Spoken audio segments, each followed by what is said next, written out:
43তম BCS special ধারা থেকে একটা ম্যাথ দিছে, সেটা হচ্ছে 5 plus 8 plus 11 plus 14 dash dash dash কততম পদ হচ্ছে 302।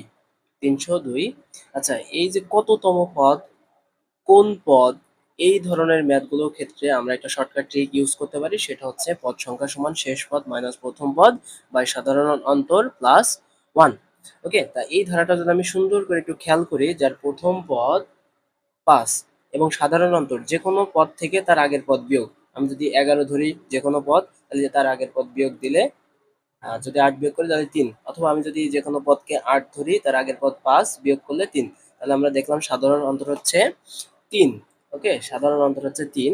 আচ্ছা, এখন এই যে ধারাটার ভিতরে ড্যাশ ড্যাশ দিয়ে 302 কততম পদ, আচ্ছা 302 তো এর ভিতরে আসা সম্ভব না, তাহলে এটাকে আমাকে শেষ পদ ধরতে হবে, ঠিক আছে? তাহলে এটা কততম পদ, তাহলে আমরা এখন ক্যালকুলেশন করলে যেটা পাবো সেটা হচ্ছে শেষ পদ আমরা 302 কে ধরে নিলাম মাইনাস প্রথম পদ হচ্ছে 5 এবং এদের সাধারণ অন্তর দেখলাম 3 প্লাস 1। ওকে, ঠিক আছে, তাহলে 302 থেকে 5 বাদ দিলে হচ্ছে 297।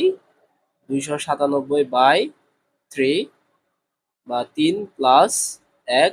আচ্ছা, 297 কে 3 দ্বারা ভাগ করলে হয় 99 প্লাস 1, ফলাফল হচ্ছে 100। তাহলে 100তম পদ কত? 100তম পদই হচ্ছে 302। এটা হচ্ছে আনসার।